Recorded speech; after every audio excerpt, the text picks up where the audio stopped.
Números, capítulo de número 13, verso de número 1. E falou o Senhor a Moisés, dizendo: envia homens que espiem a terra de Canaã, que eu hei de dar aos filhos de Israel. Ponto. A forma de Deus conduzir a história do homem, ela sempre está apresentada ou expressa através de mensagens proféticas, na sua grande parte, que antecipam os planos de Deus. José, antes de ser governador do Egito, foi avisado sobre aquilo que viria sobre ele, mesmo quando nada daquilo que era plano era realidade. Então Deus sempre, de maneira poderosa, nos prepara para viver os seus planos. O que eu vivo hoje, eu sou avisado pelo Eterno desde quando eu era menino. Deus já falava comigo sobre isso aqui. Obviamente que quando Deus falava para mim sobre isso aqui, não me parecia real, porque a distância atrapalha a noção de realidade. Então, obviamente, há uma dificuldade gigantesca no ser humano entre aproximar aquilo que é divino, um plano divino, daquilo que verdadeiramente vai acontecer. O problema é que no meio de tudo isso entram as opiniões. Quando nós apresentamos, principalmente quando a gente fala alguma coisa, as opiniões são variadas. Todo mundo quer dar uma opinião sobre aquilo que vai acontecer. Todo mundo quer falar alguma coisa. Já parou para perceber? Todo mundo tem uma opinião para dar sobre alguma coisa que você está vivendo. Já parou para perceber que a internet virou um reduto de opiniões, de respostas que ninguém perguntou?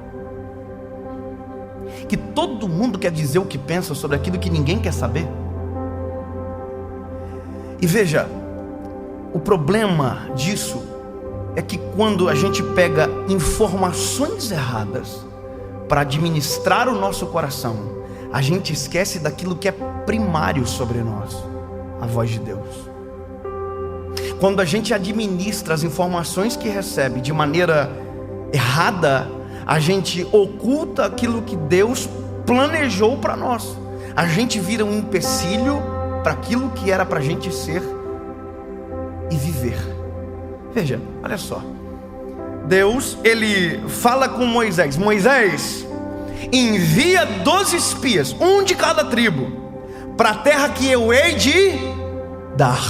Eu quero que você grave isso. Moisés manda 12 espias, um de cada tribo, para a terra que eu hei de dar. Há uma dúvida se ele vai dar, sim ou não? Não, porque ele falou: eu vou dar. Então os espias não é para saber se Deus vai dar a terra ou não, é para saber como é a terra. Mas Deus também já havia falado sobre a terra. Olha, a terra que emana leite e mel, Canaã. Então os espias tinham uma função: olhar a terra, voltar e dizer: olha, a terra é assim, é dessa forma, a temperatura, o solo, a plantação, é isso aqui. Essa era a missão dos espias. Aí os 12 espias saem, entram em Canaã, e quando voltam os 12, 10 com uma notícia, 2 com a mesma notícia, carregado de um outro tipo de pensamento. Olha que interessante. Os espias chegam e 10 deles dizem: olha, verdadeiramente a terra emana leite e mel. A terra é boa. Ninguém perguntou. Até aqui, tudo isso aqui, não, a terra emana leite e mel. Isso. Agora, olha o que eles dizem. Mas tem o seguinte: lá tem os homens da tribo de Anak, descendentes, os gigantes. Nós não vamos vencer esse gigante, é impossível. E o povo já estava tudo assim ouvindo. Ai, meu Deus do céu, nós nunca vamos entrar nesse lugar. Esse lugar é horrível, nós nunca vamos conseguir. Por que nós não morremos então no Egito? Por que não deixou a gente lá? Olha só, 10 péssimos condutores de informação arrebentaram com uma promessa que Deus tinha feito para Moisés e para o povo. Só que no meio dos 12, Josué e Caleb. Josué e Caleb dizem: são gigantes, são grandes, mas nós vamos contra eles no nome do Senhor. Oh, aleluia! Ele está dizendo o seguinte: mais forte do que o gigante, mais forte do que o cenário, mais forte do que a circunstância, é a palavra liberada de Deus para nós. A terra já é nossa, a gente ainda não pisou o pé, mas Deus já deu. Agora, qual é o problema disso? A gente normalmente escolhe as pessoas que dizem que não vai dar certo, ao contrário daqueles que dizem vai dar certo. Parece que a gente gosta de coisa ruim, gente, pelo amor de Deus. Vou te dizer uma coisa, aconteceu comigo. Eu levei um pau esses dias de teólogo de plantão aí. O povo que não ganha alma para Jesus não faz nada para ninguém, não cuida da vida de ninguém, mas gosta de cuidar da vida de quem está fazendo alguma coisa. E olha só que interessante, o vídeo que eu mais apanhei na vida, eu nunca apanhei tanto. Bem engraçado.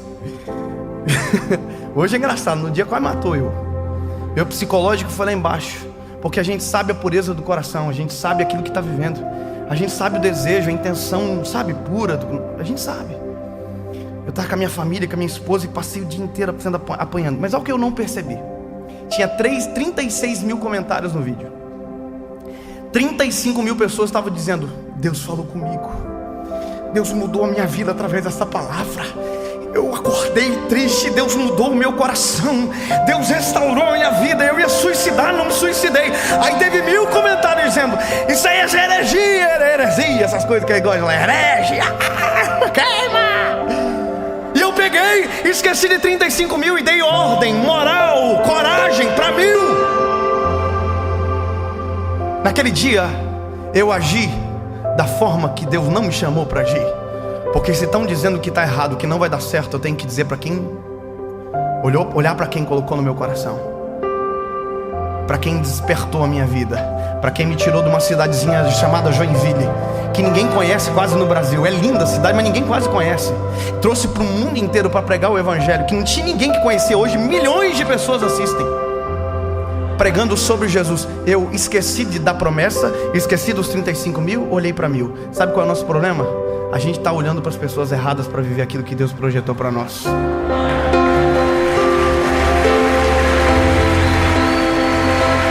Vou te contar uma coisa.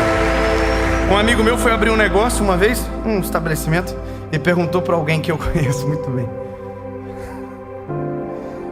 Ele apresentou um plano de negócio para uma pessoa que não estava nem sabendo do negócio.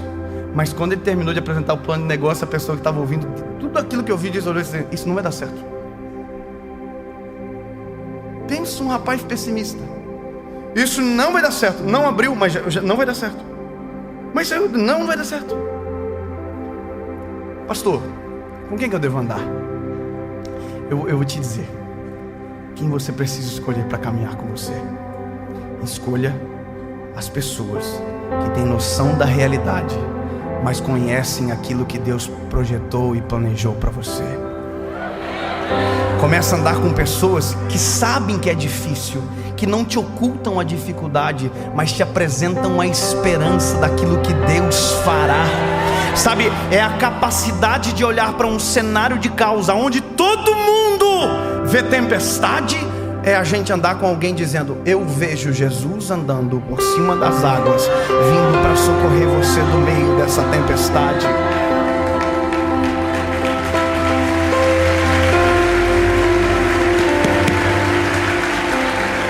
Sabe o que é legal? É que por mais que as pessoas dizem: ai, não pode ter motivação, o evangelho não é motivação, isso aí é uma coisa de... Quando Jesus diz tem de bom ânimo, Jesus diz desanima. Então peraí, então Jesus era um pregador, era um coach, e eu odeio Jesus agora. Tem gente que é assim, sabia? Mas deixa eu te dizer, o que Jesus fez? Todas as vezes que Jesus interagiu com a gente, a humanidade foi impulsionada para chegar mais perto dele. E quanto mais perto dele nós chegamos, mais perto da divindade a gente está, e mais parecidos com Ele nós nos tornamos. Agora olha que coisa maravilhosa isso daqui. Moisés olhou para os meninos e disse assim: tá bom, 2 disseram que vai dar certo, 10 vai dizer que não dá. O povo está dizendo assim: não vai dar certo. Quem acreditou que não ia dar certo nunca entrou na terra prometida. Nem Moisés entrou na terra prometida. Sabe quem foram os únicos que entraram na terra prometida dessa geração? Quem olhou e disse: vai dar certo.